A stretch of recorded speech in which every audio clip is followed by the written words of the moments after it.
Dienesta mājaslapā šodien runāsim daudz par, man liekas, katru normālu cilvēku, kas skatās televizoru pavasarī, kad uzbruk mums ērču encefalīta pret vakcīnas reklāma. Vai nav tāds satraukums, zināms, ārprāts ērtis pamodušās un mums kaut kā ar to jātiek galā. Mēs šo tēmu vakcinēties, lai sevi pasargātu, gribam paplašināt tik tālu, cik vien var paplašināt, jo ne pret visām pasaules likstām var vakcinēties. Un tomēr ir daudzas lietas, kuras jūs varat novērst gan no savas personīgās veselības, no galā rūpēs arī par bērnu veselību, kas šķiet vienmēr ir, vismaz modernā sabiedrībā visizaicinošākais jautājums, vai ne tā? Vai es savam bērnam nodaru ļaunu, ja viņu vakcinēju pret visām iespējamām likstām? Arī šis ir tāds, zināms, aizspriedums, ko var taču atbildēt tikai ārsti. Tādēļ visi, kurus es šodien esmu pie šī galda saicinājis šeit slimību profilaks un kontrolas centrā, ir patiesībā dakteri, lai arī Jurijs ir sākumā ierēdnis, bet es saprotu, jums ar papīriem viss kārtībā arī esat mediķis Jurijs Perevoščikovs, jūs strādājat SPKC ar šiem datiem. Savukārt, es tā sākšu no otra gala, Uga Dumpis, piedodiet, kāpēc es par Uģi sauc, nezinu, bet jūs esat infektologs, ja tā drīkst teikt, Latvijas galvenais infektologs, jūs strādājat Stradiņu slimnīcā, kas ir šķiet Latvijā svarīgākā. Vismaz tā mums no malas liekas. Savukārt Dācis Zavackas zinās atbildēt visu to pašu, bet par bērniem, kas vienmēr ir daudz jūtīgāk, un tur tas māmiņu, varētu jau teikt, pat iepriekš iesūtīto jautājumu klāsts arī ir gana liels, tad Dācis saturieties, bet arī mēs jūs mudinām šī notikuma laikā piedalīties ar saviem jautājumiem online, tiešraidē TV netā varat iesniegt viņus. Un savukārt, dakteris, kuram, man liekas, ir visvairāk sirmu matu no pacientiem, es esmu dzirdējis, ka jūs esat tāds Rīgā viens no pieprasītākajiem dakteriem, Andris Baumans, jūs esat ģimenes ārsts, kuram visdrīzāk bieži tās mammas prasa, un tad jūs nopūšaties un kaut ko mēģināt izskaidrot. Šodien būs tā diena, ka mēs nepūtīsim, mēs mēģināsim izskaidrot, cik tik var cilvēcīgi, un padodiet ziņu arī saviem radiem draugiem kaimiņiem, ja gadien arī viņi par šīm lietām vienmēr ir domājuši. Sākam ar tad tiešām to, vai mēs vakcinējot visu sabiedrību varam izskaust visas pasaules saslimšanas, pret kurām vakcīnas ir izdomājušas. Perevoščikovs daudz naudas patiesībā tiek veltīts, vai ne, kur valsts apmaksā vakcinēšanos pret tādām likstām, kas mēdz būt arī, mēris, difterija vēl pirms vairākiem gadiem tiešām nogalināja cilvēkus. Vai tā būtu, ja ideālā pasaulē visi būtu vakcinēti, tad daudz slimības uz šīs planētas neizdzīvotu vienkārši? Pašreiz ir zināmas apmēram 20 vakcīnas, kuras pielieto un efektīvi pielieto visa pasaulē. Ne visas 20 šeit Latvijā, Latvija apmaksā no valsts budžeta līdzekļiem 14 vakcīnas, un tas ir iekļautas vakcinācijas kalendārā. Tātad, principā, vakcīnas var sadalīt divas grupas. Ir viena grupa, kura veltīta slimību izskaušanai potenciālai. Pašreiz ir runa par masalam un par masalīņiem. Bērnu slimībā? Jā, bērnu slimības, bet izrādās, ka var izskaust ar vakcināciju. Un panākums ir liels. Eiropas Savienība 32 valstis pagājušā gada jau paziņoja, ka vietējā izplatīšanas ir pārtraukta. Mēs arī bijām starp tām 32. Mēs arī pagājušā gada neviens saslimšanas gadījums ar masalam vai masaliņam nebija reģistrēts. Kādreiz. Mēs tad vairs nepotējam, netērējam naudu? Mums vajadzētu potēt, jo slimības varētu atgriezties jebkura brīdī. PVO informē pašreiz. Mēs šodien PVO ir Pasaules veselības organizācija. Viņi painformēja, ka katru gadu Eiropas Savienības valstis apmēram 200 cilvēki inficējas ar masalam tikai tāpēc, ka viņi ceļo. Viņam bērnība nebija veikta vakcinācija, tad ceļojuma laikā viņš nav pasargāts, jo kaut kur citur pasaulē. Bet ceļo ārpus Eiropas. Ceļo ārpus Eiropas, bet arī Eiropa, diemžēl pēdējos gadus bija valstis, kur bija tie plaši uzliesmojumi. Tādā plašākā izpratnē Eiropā ir 40, man liekas, 8 valstis, tā kā tās 32 nav visas gluži Eiropas Nav visas, bet virzība ir tāda, ka līdz 2020. gadam ir mērķis uzstādīts, ka vajadzētu atbrīvot Eiropu no šīm divām slimībām. Vēl viena slimība, kura kādreiz bija ļoti izplatīta 50. gadus līdz 800 gadījumiem poliomielīts. Latvijā bija šie gadījumi reģistrēti. Kas tas ir normālā cilvēku bērnu triekā, bīstama slimība, augsta mirstība, invaliditāte uz visu mūžu palika. Šoreiz pagājušā gada bija tikai 50 saslimšanas gadījumi visa pasaule reģistrēti, un šie saslimšanas gadījumi Afganistāna un Pakistāna. Tas nozīmē, ka vēl vienu slimību drīzumā var izskaust, un kad slimības būs pilnībā izskausta, kad var to apliecinās, tad tikai tad varētu pārtraukt vakcināciju, jo slimības varētu atgriezties. Tātad mēs teorētiski varētu teikt, ka tā nav, ka ja šobrīd Latvijā nav šāda slimība vai vismaz viņas uzliesmojumi, uzliesmojums, vai viņi ir snaudoši, kāds ir inficēts, bet nav akūtā stāvoklī, ka tāpēc Latvijas valsts beidz tērēt naudu, nevakcinē, ir vairāk slimības, kuras mēs, piemēram, difterija, man liekas, ka bērnībā katrs ir pret to manā bērnībā potēts, nav dzirdēts, ka baigi daudz izplatās, pēdējos gados atkal biežāk parādās, kas notiek, cilvēki nepotējas. Bija milzīgs uzliesmojums, mēs 90. gados joprojām turpinās tā uzliesmojuma, kā teikt, aste. Joprojām ir tie saslimšanas gadījumi, diemžēl viņi ir, un faktiski viņam nevajadzētu būt, jo profilaks ir elementāra. Vienkārši atkārtot poti, kura nebija veikta, vai potēties tiem cilvēkiem, kuri nebija vakcinēti bērnībā. Un tad slimība varētu būt izskausta arī kā citas Eiropas valstīs. Tad jūs sakat, statistika tiek kontrolēta, reakcija ir no valsts, ir arī tā, ka, ja jums tur mainās cipariņi, SPKC, es saprotu, tur to statistiku un redz to situāciju, jūs uzreiz, kā teikt, iepērkat vakcīnas, izdalat un tam ir rezervēta valsts nauda, lai, kā teikt, savaldītu saknē, ja notiek kaut kādas slimības uzliesmojums? Neapšaubāmi nauda ir rezervēta vakcinām, kuras ir apmaksātas un iekļautas vakcinācijas kalendārā. Šeit ir svarīgi veikt monitoringu, svarīgi veikt, skatīties uz to, kāda ir aptvere, jo aptvere ir tieša iedarbība vakcinēt uz tiem cilvēkiem, kuri ir vakcinēti, uz tiem bērniem, netieša iedarbība neslimo arī tie, kuri nebija vakcinēti. Tāpēc, kā darbojas tā saucamā kolektīva imunitāte, tas ir ļoti svarīgs. Kā var būt kolektīva imunitāte, ja, piemēram, es izvairos? Nu, ir tagad modas kliedziens, viens otrs vecāks saka, es izvairos, tad viņš principā nodara.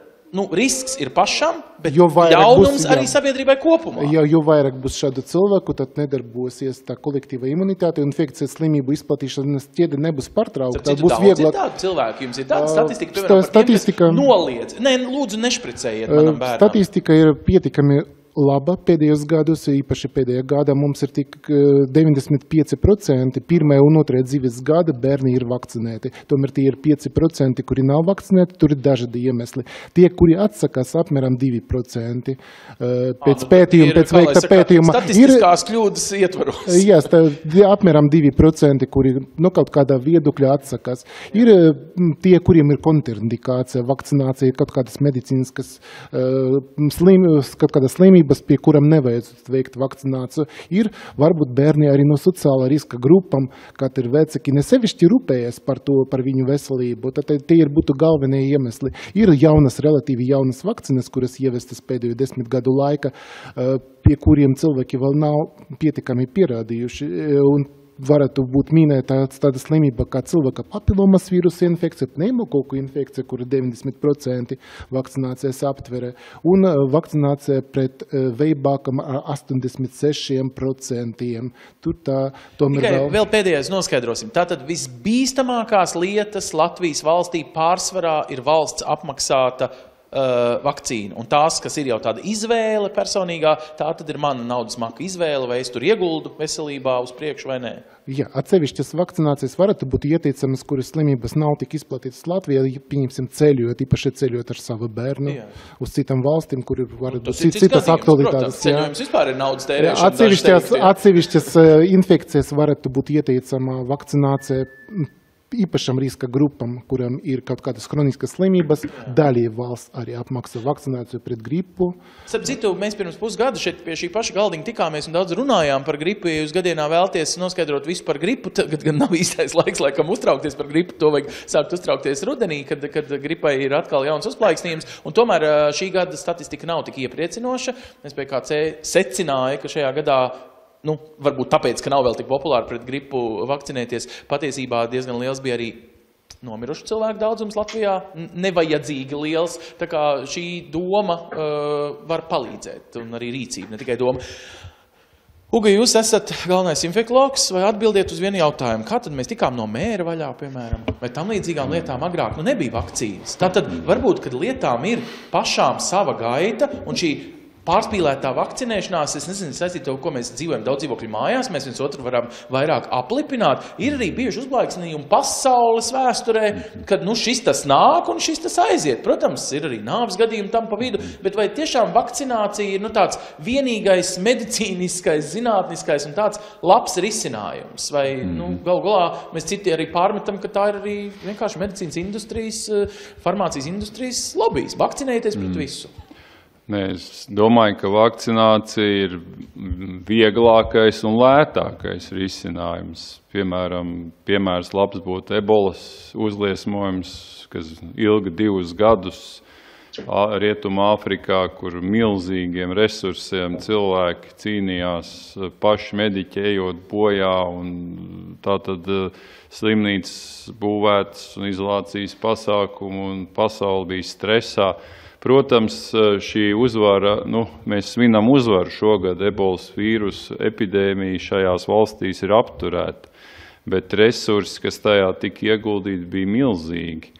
Ja būtu ebolas vīrusu vakcīna, protams, šādi notikumi vispār varbūt arī nebūtu, vai arī būtu daudz vieglāk tikt galā ar šo uzliesmojumu, vienkārši pēc iespējas vakcinējot cilvēkus, kontaktus, potenciālus kontaktus, medicīnas darbiniekus. Tā kā, protams, ka vakcīnas ir ļoti viegli pielietojamas, vakcīnas ir drošas, vakcīnas ir lētas, daudz lētākas kā slimību ārstēšana, tāpēc nekas labāks nav izdomāts. Cik maksā viena, teiksim, vakcīna? Čiks un viss, kā bērni saka, čiks un viss, vidējā cena. Mēdz būt vakcīnas par daudziem desmitiem eiro, bet tas tik un tā ir lētāk kā viena daktera darba diena, gulta, slimnīcas ēkas, apkuri un visi tie labumi, vai ne? Tā drīkst vispār, ieslēdziet mikrofonu, lai mēs jūs dzirdam, tā drīkst sarēķināt, vienkārši, kad cilvēks rēķina, vai man iet tagad stāvēt rindā, ieguldīt savu, piemēram, naudu, vai rēķināties tad ar slimnīcas izdevumiem? Tie izdevumi noteikti mežonīgi lielāki, tas ir tiešie un netiešie medikamenti un netiešie, kas ir pēc tam viss darba nespējas un tā tālāk. Bet vakcīnu cenas ir sākot no dažiem eiro līdz pat 100 eiro. Atkarībā no vakcīnas sarežģītības un kā viņi tiek veidot. Tad, ja kāds vienkārši nedomā par veselību, bet domā par naudu, tad vienkārši tas ir drošs veids, kur ieguldīt, proti, preventīvi, ja laiks ir nauda vai dzīvi gribas nodzīvot drošāk, skaistāk, cēlāk, vienkārši stulbi nevakcinēties, tā sanāk. Jūs, piemēram, visi pret visām kaitēm esat vakcinēti. Jūs, kā saka, ka universitātē pirmajā kursā sākāt mācīties par ārstiem, jūs skaidri zinājāt, jāvakcinējas. Kā ir? Jūs izsverat, zinot savas zināšanas, jūs izsverat, ir tādas, kur ir lielāks risks, un ir tādas, kur ir mazāks risks vakcinēties.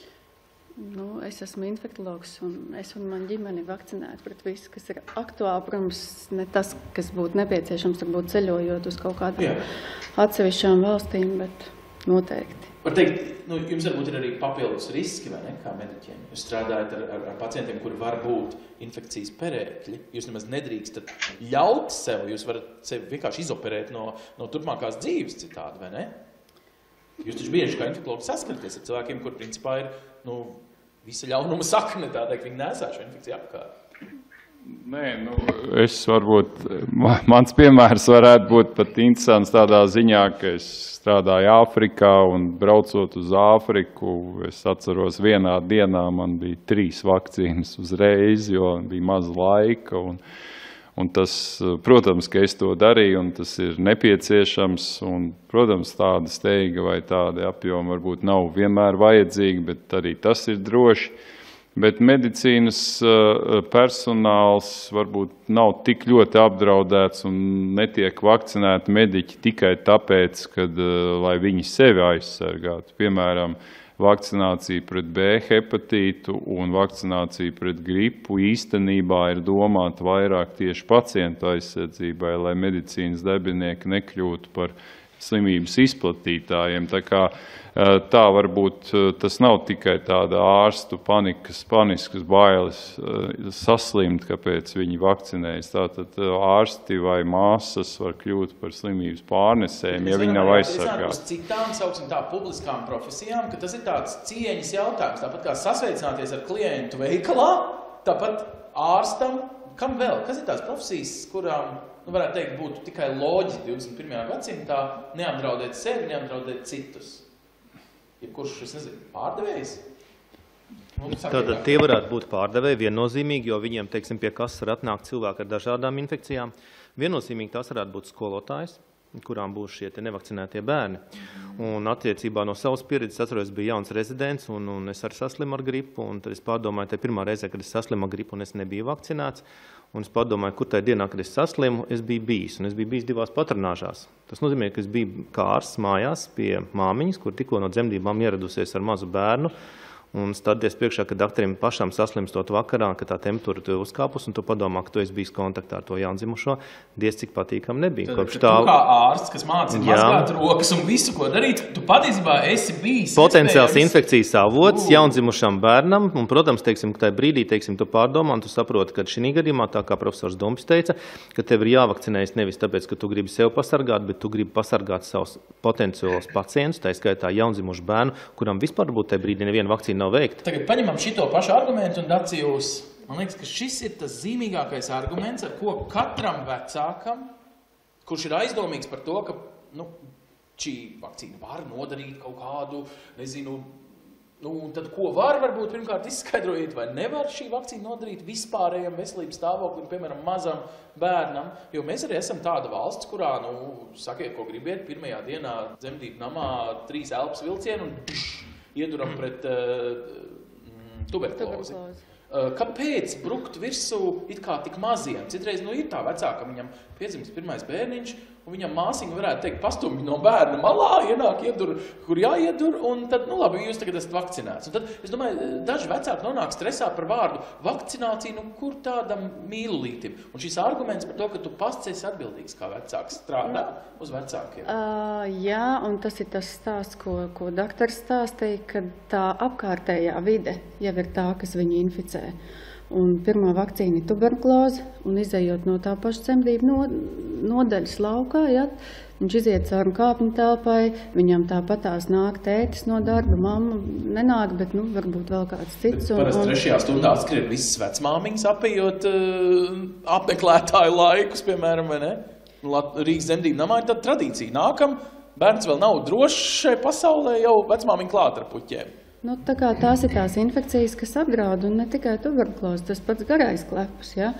Un tā pati gripa, plus ņemsim vērā to, ka šis mazais zīdainis nav spējīgs sevi pasargāt, ja? Viņa imūnā sistēma nefunkcionē tā, kā funkcionē pieaugušam vai lielākam bērnam, un tas ir papildus faktors, kāpēc viņu tik maziņu pasargāt, kāpēc mēs, piemēram, nevaram gaidīt līdz gada vecumam, kā nolēma daudz vecāku. Es pagaidīšu līdz gadam, un tad tās visas vakcīnas. Nē, tā slimība viņam ir bīstama tieši tad, kad viņš ir ļoti, ļoti maziņš. Tad jūs sakat, ka mazs bērns ir jutīgāks pret visu uzņēmīgāks, un tiklīdz viņš iziet ārā, piedodiet, nevelti, padomju laikos tētus pat nelaidu man liekas, kādu nedēļu klāt. Viņi varēja pa logu redzēt to savu bērnu. Tur bija dažādi iemesli, bet jā, viņš ir ne tikai uzņēmīgāks, bet viņš arī ir mazāk spējīgs pats ar to cīnīties.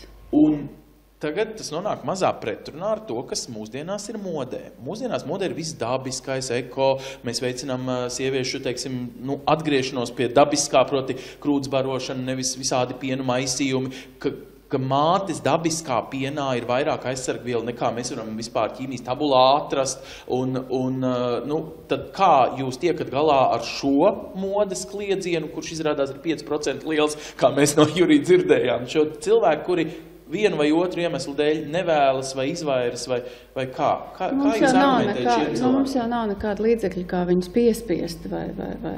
Bet, mēs mēģinām runāt un stāstīt. Tad tas nav likuma pārkāpums izvairīties no vakcīnas. Tas ir vienkārši modes kliedziens. Vai kas tas ir? Vai stulbība varbūt?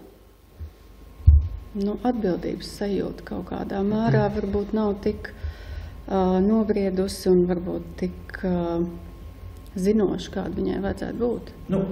Piedodiet, nesauksim vārdā, bet izstāstiet man kādu gadījumu, kad izvairoties no tā cilvēks patiesībā savam bērnam vai sev novēl kaut kādu lietu, kuru viņš varēja izvairīties. Vai tiešām ir tādi gadījumi, kad nevakcinēšanās ir bijusi, es negribu letālu gadījumu, lūdzu, nē, kad jūs redzat, ka cilvēks nav izpratis, ko tas nozīmē, nav skolā gan iemācījies, ko nozīmē šī imunizācija kā tāda. Ir kādam piemērs uzreiz no savas prakses? Jūs droši stiepāties pakaļ, spiežat un stāstat. Es varbūt izstāstīšu tās situācijas, jo visbiežāk tās diskusijas notiek ģimenes ārsta kabinetā. Atnāk vai tā mamma, ka tie bērni vēl nav piedzimuši, vai tagad tas zīdainīts jau ir piedzimis, un šie jautājumi par tām vakcinācijām paceļās. Un, teiksim, mums līdz kaut kādam brīdim kaut kāda daļa izdodas pierunāt, un kaut kādas vakcīnas tiek veiktas, un kaut kāda daļa tie vecāki pasaka, ka nav gatavi veikt. Un es izstāstīšu piemēru iz dzīves, ka, teiksim, tagad tu kā ģimenes ārsts piedāvā to anketu, kur varētu pat vecāks atteikties no šīs te vakcinācijas.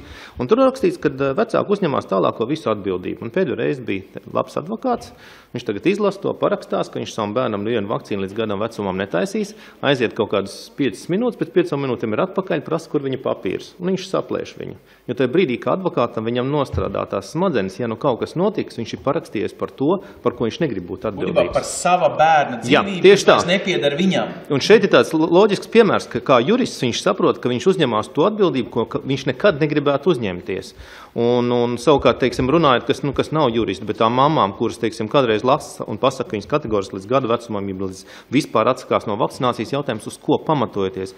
Viņi jau nevar dot nekādus tādus nopietnus argumentus, ja atsaucas kaut kur internetā, kur viņi to ir izlasījis konkrētu rakstu, kur tiešām pateikts, ka tas ir pierādījums. Internetā ir gan atzinumi, gan miskaste. Un ir tā, ka cilvēks salasās internetā modas kliedzienu ietvarā atnāk pie jums un mēģina, kā saka, ar jūsu vārdiem pierādīt, ka ja jūs tik ļoti cīnaties par, tad jau visdrīzāk vajag būt pretī, jo tagad ir visiem doktoriem kaut kas ir aiz ādas.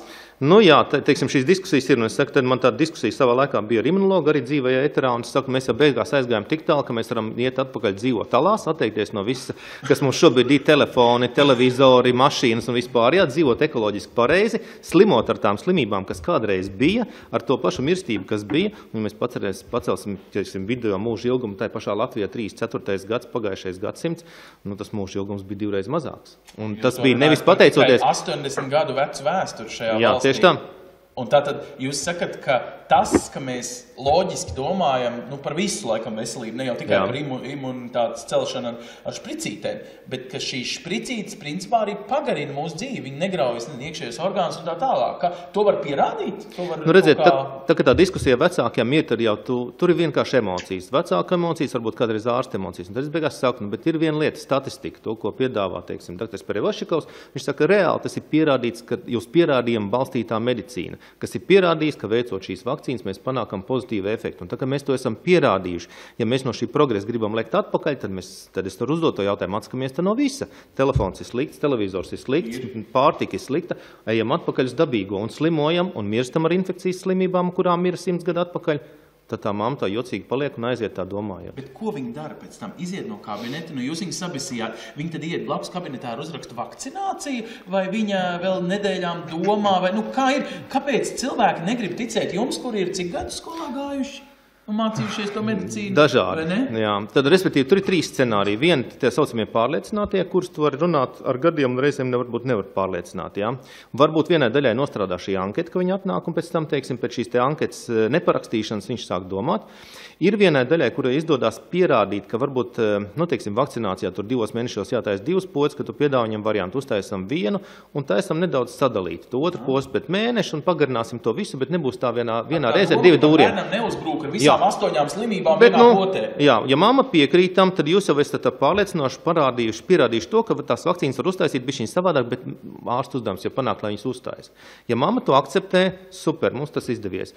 Ir trešā kategorija, kas pasaka kategoriski līdz gadu vecumam netaisīs, neklausīsies neko vispār, un tad ir vēl viens mērķis, kaut vai pēc tā gada vecuma panākt to, kas sapotējas. Jo mums jau ir daudz bērnu līdz 5, 6 gadiem, kur nav nevienu vakcīnu dzīvē saņēmuši. Bet mēs tikko runājām, viņi principā apdraud sevi, nonākot bērnu dārzā, apdraud citus.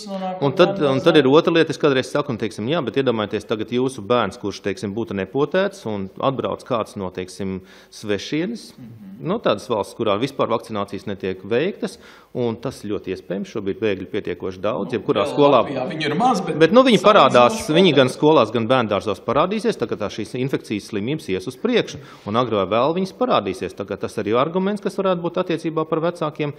Un trešā lieta, teiksim, tas tāds demokrātijas jautājums. Es saku, ka jūs bērns gribēs braukt mācīties kaut kādu Eiropas valstu vai Ameriku, viņam pieprasa vakcīnas veikt. Vai nu viņš ir veids, viņas uzstājas uz robežas, un tikai tad viņš var braukt mācīties. Un tā ir demokrātija. Amerikas demokrātija, ka viņi pasaka tādām vakcīnām, ja tu gribi pozitīvo diskrimināciju, ja? Kad tev ir tavas cilvēktiesības līdz brīdim, kamēr tu neapdraudi citu cilvēktiesības. Un viņi uzskata, ka sabiedrības intereses šeit ir pārākas. Un viss. Un tad, ja tu nepiekrīt vakcīnas taisīt, Amerikā mācīties tu nevari.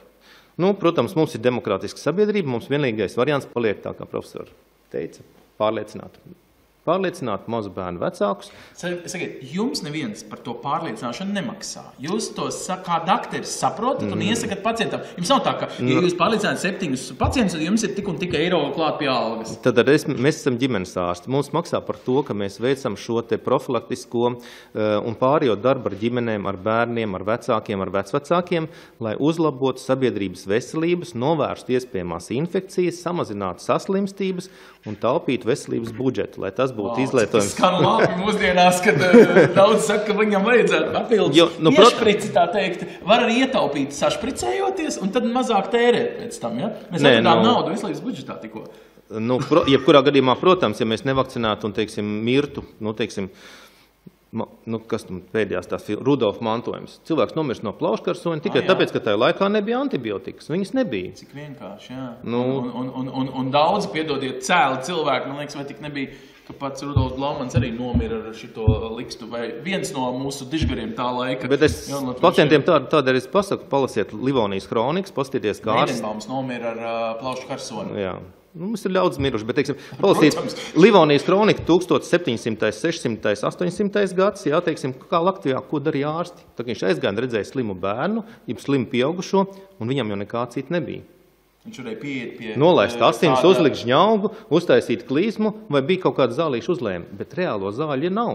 Jo tās zāles, kuras jūs tagad redzat šobrīd aptiekā, lielāko daļu, kas tur redzam, tās ir radītas cilvēcei pēdējie 30-35 gadi.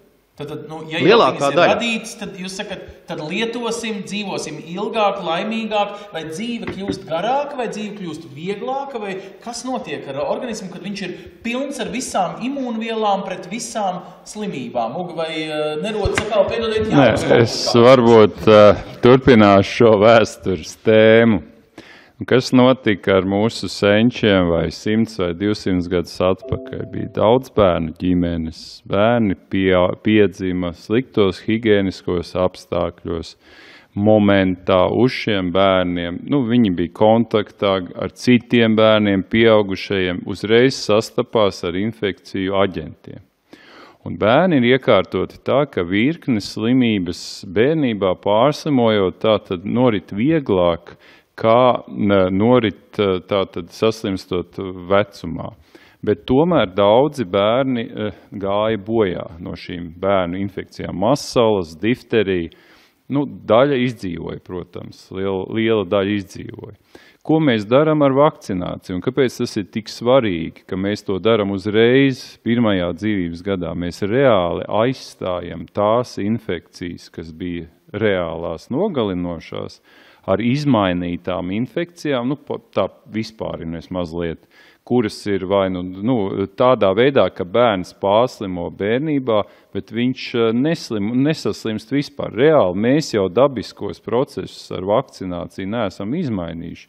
Mēs vienkārši aizstājam to iepazīšanos ar baktērijām vai vīrusiem bērnībā ar iepazīšanos ar nedaudz izmainītiem baktērijām un vīrusiem. Ir argumenti, ka mūsdienās, kad mēs dzīvojam, tomēr arī piesārņotākas vidas apstākļos un tā tālāk, mums pat īsti nav cita varianta, kā vakcinēties, lai nosargātu sevi. Precīzi tas bērns tajos, kā jūs sakat, nesanitārijos apstākļos, viņš kaut kādā mērā arī norūdījās labāk. Nosacīt to, protams, jūs varat komentēt, bet reāli mēs neko nedabiskuši ar vakcīnām nedarām. Mēs principā aizstājam šīs slimības ar, jūs varbūt vēl labāk varat pastāstīt. Protams, vakcinācija jau ir tā imunitāte jau veidojās, ja tā varētu teikt, negluži tāpat, bet daudz maigāk. Ja? Patiesībā viņš beigās ir imūns, bet tas notiek pacientam un pat ne pacientam, vienkārši šim bērnam daudz maigākā, vieglākā, nekaitīgākā veidā. Ja? Nevis viņš cieņas pret mazu organismu, teiksim, ja? Tur ir kaut kāds triks tajā. Nē, bet ja tā padomā, šis fenomens, ka ja mēs to neizdaram bērnībā, šo vakcināciju, un ir savs triks, kāpēc jūs sakat, kāpēc vajag jau vienam otram tiešām tikko piedzimušam jau mesties ar to špricīti kā virsū, daži teiktu. Bet ir kaut kāds triks, kāpēc tagad, nevis kaut kad vēlāk. Tātad mēs tur savaldam veselu iespējamo gūzmu problēmu, ja mēs to izdarām bērnībā. Daži teiktu, 18 gadi, viņš izlems pats, kādas valsts pilsonība viņam būs, kurā skolā mācīsies un vai vakcinēsies. Dažas no infekcijām, pret kurām mēs vakcinējam, tiešām bērnībā notiek vieglāk nekā, ja slimo ar viņām pieaugušais. Bet ne visos gadījumos, un tas, ko mēs šodien 21. gadsimtā vēlamies, lai neviens neaiziet bojā. Nevis, lai tur, teiksim, 50 neaiziet bojā vai kā savādāk, bet lai neviens neaiziet bojā. Jo katra viena cilvēka dzīvība. Protams, bet iedomājieties, ja tas kāds ir jūsu, tuvinieku lokā, un tā ir šausmīga traģēdija. Un ja mēs to varam nekaitīgi izdarīt, tad kāpēc nē? Doktor, kad jūs ieraugat kādu pacientu pie sevis, jūs citreiz esat tā padomājis pie sevis, ja viņš būtu vakcinējies, viņš te negulētu, tagad manā priekšā un nevaidētu. Pat nevaidētu, viņš nebūtu intensīvā terapijā, viņš nebūtu pēc tam varbūt ar būtiskiem veselības traucējumiem. Gal galā viņš būtu laimīgs tajā brīdī baudīt savu bērnību. Būsim arī atklāt, viņš nesatiktu jūs baltā halātā. Viņš varbūt citā veidā man satiktu. Viņš būtu pie ģimenes ārsta atnācis. Viņš nebūtu, kas teikt, dakteri jau bērnu slimnīcā saticis, vai ne? Jā, un tad, principā, gandrīz lielākā daļa vakcīnu kontrolējumu infekciju norit smagi. Jā. Tas nozīmē, ka ir arī slimības, pret kurām varētu izdomāt vakcīnas, bet nav vienkārši interesanti, jo viņas nav tik smagas, un tas ir gandrīz... Tas nav tik vienkārši izveidot vakcīnu, izgudrot viņu, un tā, lai viņa būtu droša un efektīva. Tas ir mežonīgi ilgs darbs, tas ir mēģinājumi, sākumā laboratorijā, sākumā pat modelējot, tad laboratorijā, tad tikai atkal atsijājot visus potenciālos, kaitējumus.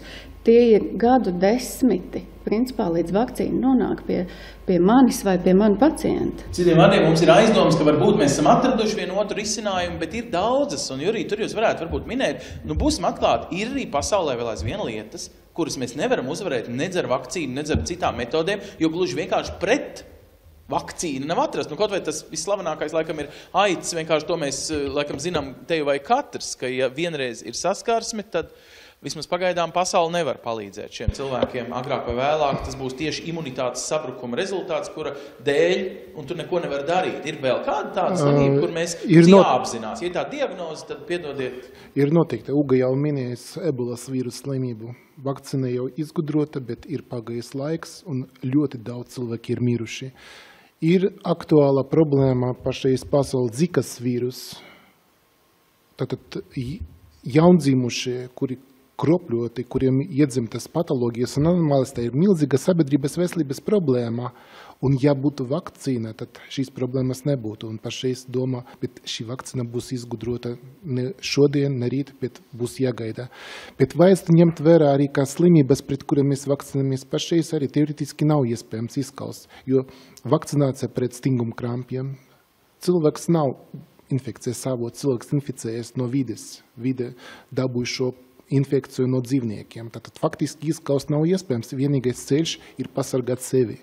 Vienīgais ceļš, ka var pasargāt pret erčoencefalītu, jo erčoencefalītu uzvarēt nav iespējams. Nav iespējams iznīcināt visas erces un visus barotājus mežā. Tātad ir slimības, pret kurām būs vakcinējies vienmēr, ir slimības, kuras teoretiski mēs varam izskaust un B hepatīts, par kuru mēs jau minējām šeit. B hepatīts ir arī par to bīstamību. Maziem bērniem viņš nav bīstams, viņš 80% gadiem nevar pamanīt, ka bērns ir inficēts, bet sekas ir dramatiskas, jo tieši pirmā gada inficēšanas gadījumā paliek uz 80% risks, ka infekcija būs hroniska un pēc 20-30 gadiem attīstīsies ciroze vai aknu vēzis. Tur tā problēma, tāpēc vajag vakcinēt mazus bērnus, lai nebūtu šis risks turpmākajā dzīves gaitā. Slimībā, kuru mēs saucam par masalīņiem, viņa nav bīstama bērniem. viņi pārslimo viegli, bet slimība ir bīstama grūtniecēm. Ja bērni nebūtu vakcinēti, nebūtu kolektīvas imunitātes, kurš dos garantiju, ka grūtniece nebūs inficēta. Tātad kolektīvas imunitātes dēļ slimību ir iespējams izskaust, un Eiropa gandrīz jau saka aizmirst par to, kas ir iedzimtas masaliņas. Viens ir, ka mēs dzīvojam Eiropā nosacīt drošākā vietā. Otrs, mēs dzīvojam tādos, ja drīkst teikt, vieglākos platuma grādos, kur viena otra slimība vienkārši neizdzīvo ziemu, piemēram. Mēs vispār dzīvojam no tādām lielākajām pasaules problēmām drošākā vietā, vēl bez vakcinēšanās, ka mums ir arī ieroči, kā uzvarēt. Kā ir? Vai ir kāda vieta, kur jūs neieteiktu nekad nevienam piedzimt? Kur, es nezinu, malārijas odi, piemēram. Tur vēl vien ir lielākā dzimstība pasaulē, lielākais iedzīvotāju pieaugums, bet tur ir arī tādas tiešām ļoti postošas, nāvējošas slimības. Kāds ir tas izskaidrojums? Bet tur tā lieta, ka situācija pēdējos gadus dramatiski mainījusies uz labu pusi, jo arvien vairāk arī šajās valstis poliomielīts, kā es teicu, masliņas, tie bija galvenie nāves iemesli. Protams, ir malārija, ir arī viens no būtiskiem faktoriem, bet lielākoties šīs slimības, pret kuriem mēs vakcinējam, arī attiecas uz Afriku, uz tropu valstīm, un tur situācija radikāli izmainījies, un mēs redzam, cik strauji pieaug cilvēks. Uz šī fona pamata šķiet mazliet interesanti, vai ne, ka mēs varam izvēlēties. Mums ir tiesības izvēlēties. Ir cilvēki, kuri nevar atļauties vakcīnu, bet viņiem tas ir dzīvības un nāves jautājums. Es domāju, tajās, ko mēs saucam par trešās pasaules valstīm, kur mēs varam palīdzēt, vai zinātne, ir ceļā uz to, ka varētu ar laiku teju vai visas slimības izskaust, vai radīsies jaunas, kuras mēs pat vēl neparedzam. Piemēram, šis Zikas vīrus taču nebija slavens 30. gados, bet kaut kādas citas vakcīnas jau bija 30. gados. Vai būs tā, Uga, kad es būšu vecs onkolīts, būs jau jaunas slimības? Es jūsu jautājumu tomēr divās daļās sadalīt, un otrā daļa, vai būs jaunas infekcijas slimības, es teiktu, protams, ka būs, un mēs nevaram paredzēt, kurš vīrus šķērsos dzīvnieku barjeru un nonāks pie cilvēkiem, kā notiek lielākoties jaunajām infekcijām, vai kādi rezistentas baktērijas izplatīsies. To mēs nevaram paredzēt. Bet par jaunatīstības valstīm runājot, īstenībā nav tā, ka jaunatīstības valstīs nebūtu bērnu vakcinācija, un ir ļoti pieklājīgos līmeņos un lielākā daļa vakcīnu, kas ir Latvijas bērniem, ir arī pieejams jaunatīstības valstu bērniem. Un pēdējo 5-10 gadu laikā, pateicoties īstenībā Billam Gatesam un viņa tai foundation, fondam, globālajam fondam, tātad daudzas vakcīnas, kuras nebija cenas dēļ pieejams jaunatīstības valstīs, piemēram, pneimokoku vakcīna vai rotavīrus vakcīna, nonāk arvien vairāk pie bērniem arī tajās valstīs. Tā kā īstenībā šis zīdaiņu vakcinācijas kalendārs jaunatīstības valstīs nemaz tik būtiski neatšķirās no kalendāra šeit. Ja drīkst jūs papildināt, tad patiesībā pēdējos 15 gados pasaules līderiem ANO 2000. gadā Millennium Development Goals vai tūkstošgadus attīstības mērķi tika pieņemti, un mums ir izdevies, lai arī ir strauji dzimstības pieaugums, mums ir izdevies par 50% samazināt mirstību šajā pasaulē, trešās pasaules valstīs. Tas ir, starp citu, arī pateicoties mums, Eiropas Savienības dalībvalstīm, kuras maksā lielāko daļu no humanās palīdzības, kas ir arī šprices ārpus, kā teikt, Eiropas Savienības un glāba tiešām cilvēku dzīvības. Mēs varam būt lepni, laikam, ar to, ka mēs varam palīdzēt arī citām pasaules daļām un paši sev, protams, jo kas tie pa palīdzētājiem, ja paši nomirst. Ja? Mums ir arī jāapzinās tas. Tagad vēl viena, varbūt svarīga lieta, Dace, ir šī sajūta, ka dažreiz, vai tā var būt, ka var saliet visas zāles vienā traukā, samaisīt un iešpricēt, un palīdzēs pret 8 likstām viena šprice.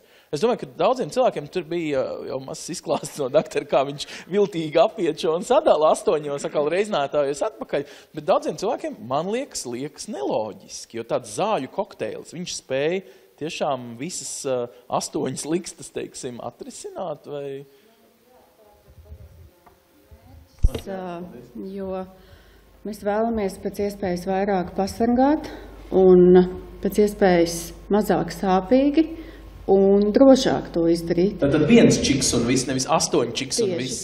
Tieši tā, jo pat tas viens čiks, tad, kad tā mamma ar to mazo bēbi atnāk, un tad, kad viņam uztais to mazo čiku, tā mamma jau rauda tikpat, cik tas bēbis, un ja mēs viņam to darīsim 8 reizes, tad kas tas būs?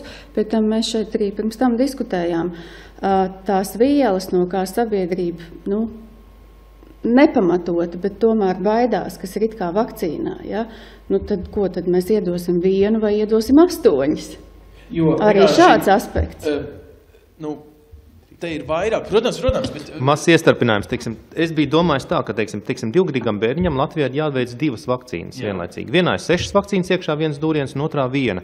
Un tas piedāvājums tai mammai, ka viņi nav gatavi 2 dūrieniem, kad saka, šodien to 1 ievadīsim, un pēc mēneša to 2, bet jūs vismaz piekrītat, ka jūs tam esat gatavi. Tas nebija domāts, ka vakcīna dalīta atsevišķās sastāvdaļās. Nē, bet es saprotu arī, ka nevienmēr jūs varat veikalā nopirkt vairs sadalītas, ja dažkārt viņas jau ir saliktas kopā, tikai loģiski, tāpēc, ka lielākā daļa cilvēki jau apzinās, vai ne? Un otra lieta, ko, dr. Perioščikovs pateica, kopš tā brīža, kad vienā vakcīnā ielika 6 vakcīnas, komplikāciju skaits uz vakcināciju ir krities.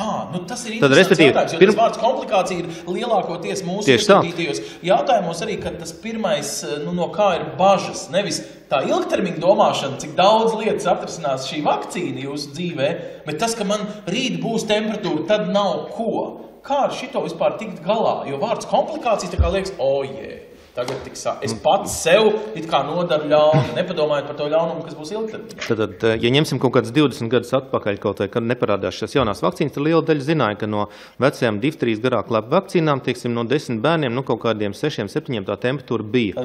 Šobrīd, tas ir vienā dūrienā bija 3 vakcīnas, bet, šobrīd tā vienā dūrienā ir 6 vakcīnas, un no 100 bērniem, kādiem 3-4 tās temperatūras ir, 96 nav. Tas nozīmē... Jūs pat retāk brīdināt mammu, ka vispār, mums ir ļoti reti gadiem, ka tās temperatūras... Izdomājam jaunu latviešu vārdu šodien.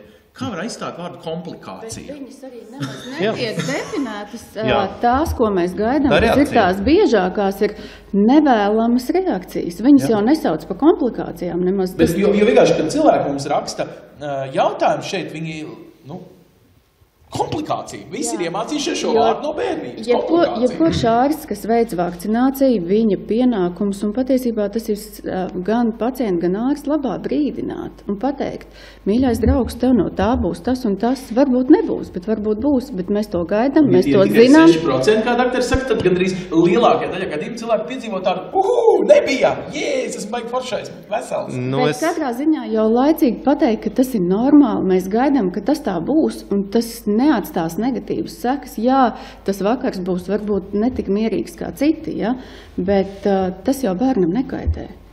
Un tas ir tas triks, vai jūs argumentējat ar to lielajiem ieguvumiem? Jeb sākat ar mierinājumu rīt, vai šovakar būs tāds nemierīgāks, bet kā ir? Jo tā ilgtermiņa domāšana cilvēkiem parasti beidzoties it kā pēc 6 nedēļām no šodienas. Tad, respektīvi, sadalīsim to jautājumu 2 daļās. Ir tās mammas, kas potēja savu pirmo bērniņu, un tās mammas, kas potēja nākošo. Un ja tās nav tās, kurām jau 2., 3. bērniņš, viņas jau zina, ka pirmajam bērniņam tā temperatūra bija. Bet ja tu izskaidros, ka to bērnu var sagatavot ar antalģiskām tabletēm, uzreiz pēc potes, ielikt paracetamolu svecīti, iespējams pieļaujot šo temperatūru, mēs jau varam novērst arī šo reakciju uz poti, un vecāki saka, labāk es būšu mierīgāks, ka es to izdarīšu, jo neko slikta to vienu svecīti izdarīt nevar. Tieši tāpat kā tām antalģiskām tabletēm. Es tikai pārbaudīšu, dakteri, bet zobu sāpes nav lielākas likstas bērniem, un visiem šķiļās zobu parasti, nekā tur tās komplikācijas, par ko jūs runājat tagad. Tas nav komplikācijas. Man ir jāiemācās tas jaunais vārds. Reakcijas. Mēs pirmkārtām nezinām, cik ļoti viņam sāp tam, jo viņš nevar pateikt. Tieši tā. Bet par tām zālītēm pēc tam mēs šodien no zinātniskiem pētījumiem zinām, ka tas nav tik nevainīgi dot bez iemesla pirms vai pēc vakcinācijas. Jūs neiesakāt tādā? Jā, jo mēs zinām, ka ir, tie paši prettemperatūras līdzekļi, ir dažādi ir šie pētījumi, bet ir šis brīdinājums signāls, kad varētu samazināt antivielu veidošanos. Tāpēc mēs temperatūru pazeminošus līdzekļus dodam tikai tad, ja tiešām ir šī temperatūra. Nevis profilaktiski. Viņi arī profilaktiski, ja mēs skatāmies, kas tad notiek organismā, ja mēs iedodam profilaktiski, tur nav uz ko darboties. Ja viņi celsies tāpatās. Un mazām sāpēm jau kaut kādā mērā ir jābūt, jo cilvēks jau, piedodiet, piedzimst caur sāpēm. Jā, lai jūt, ka ir dzīves. Galu galā, ja nesāp, kad iekriem, tad es esmu laikam jau spoks, neesmu vairs dzīves, vai ne? Nu, es tā, varbūt jums taču bērni, vai tad jūs gribat, lai viņi jūt, ka man negribētos redzēt, ka viņi bieži raud, bet man gribētos, laikam, vismaz, ko es jūsos klausos, redzēt, ka viņi ir veseli un laimīgi nodzīvo savu dzīvi un, piedodiet, garāku nekā manējā. Tādā ziņā es saprotu, tas ir iespējams ar vakcinēšanu. Tas ir iemesls, kāpēc bērni līdz kādiem 3 gadu vecumam nelabprāt sveicinās saviem ģimenes ārstiem vai jau koridorā raud un mūk projām no kabineta. Jo visa bērnība, bērni, jūs laikam jūtaties labāk nekā mēs jau mēs, protams, mēs to saprotam, kā ģimenes ārsts, ka tas tā ir, bet tu gaidi, tu zini, ka, teiksim, tas pirmais dzīves gads tās potes ir, 2. gadā tur tās potes ir mazāk, un 3. kad tur viss ir novakcinēts, tas bērns ar tevi sāk draudzēties, jo katrs apmeklējums nebeidzās ar vakcinācijas kabinetu un poti kārtējo. Ugi, jūs gribētu piebilst? Es arī esmu 3 bērnu tēvs un vakcinējis un vedis un darbojies. Tas pieņēmums, ka pēc gada būs labāk, ir absolūti nepamatots, jo vakcīnu kalendārs ir zinātniski sastādīts un vakcīnas ir pētīts konkrētiem vecuma bērniem.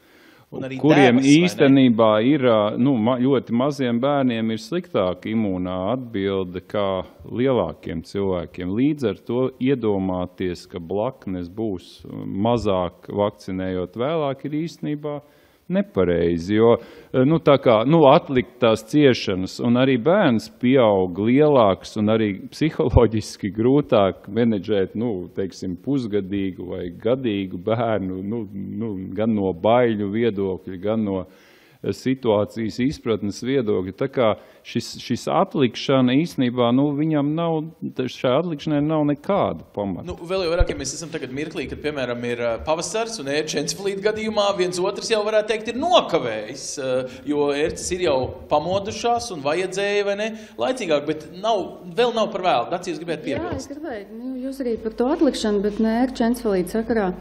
Tieši tā kā Ulga profesors teica, mums ir vajadzīgas vairākas devas, lai mēs sasniegtu to aizsardzību līmeni, un jo vēlāk mēs to izdarām, jo vēlāk šī aizsardzība vispār izveidojās. Un tad tas brīdis, kamēr viņas vēl nav, ir tas visievainojamākais, un ja viņš saslims, tad mēs varējām to novērst. Bet mēs atlikām tāpēc, mēs sadalījām tāpēc vai vēl kā, un pēc tam ir par vēlu. Un tie ir tie bēdīgākie. Bez oktas un bez kasko, un jums ir pēkšņi kaut kāds bums, vai ne? Jā. Jūs vienkārši domājat, kāpēc es nenopirku vakar apdrošināšanu? Pie tam okta un kasko ir dzelži. Tikai dzelži. Bet šeit mēs runājam par bērnu un jebkuru cilvēku un viņu veselību. Tā ir tāda tiešām apdrošināšana cilvēku veselībai, ja?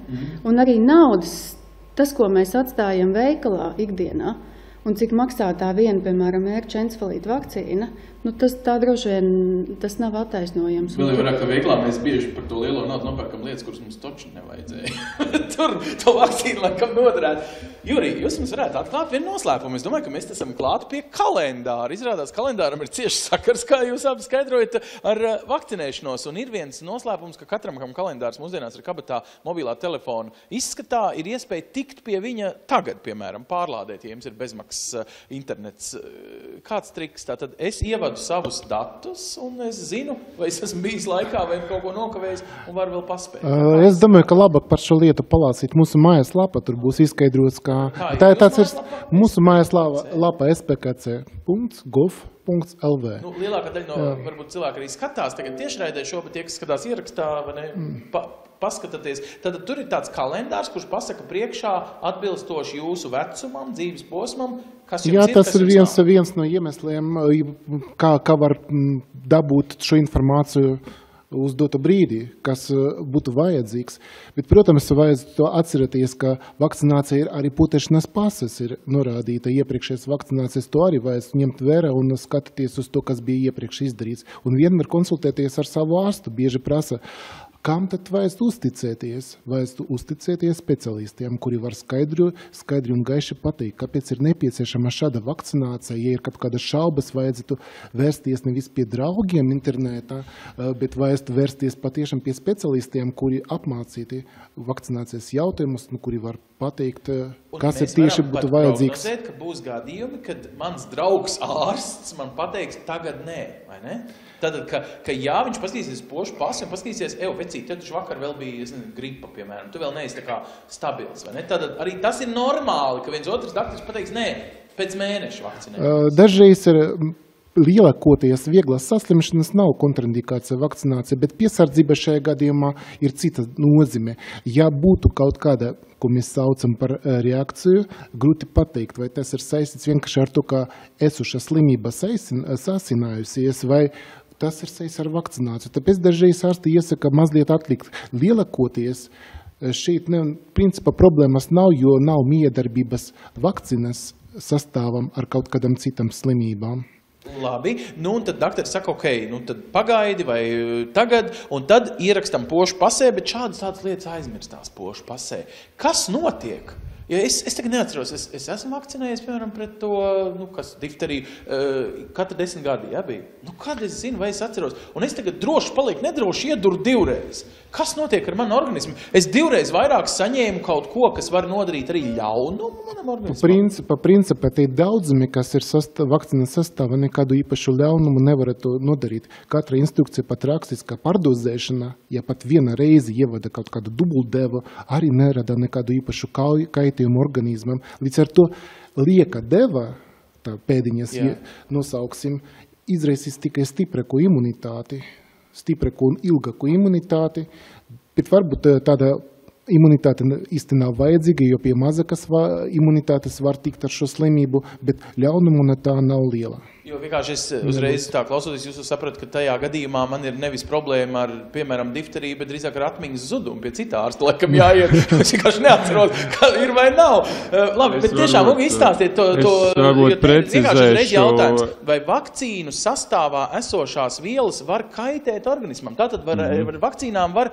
pārspīlēt. Nē, es varbūt pateikšu, kāpēc vispār revakcinē pret difteriju un stingumu krampiem un arī ērču encefalītu. Revakcinē tātad pastiprina iedarbību pēc 10 gadiem. Tā ideja ir samērā vienkārši. Pētījumi rāda, ka pēc vakcinācijas ar laiku samazinās antivielu koncentrācija asinīs.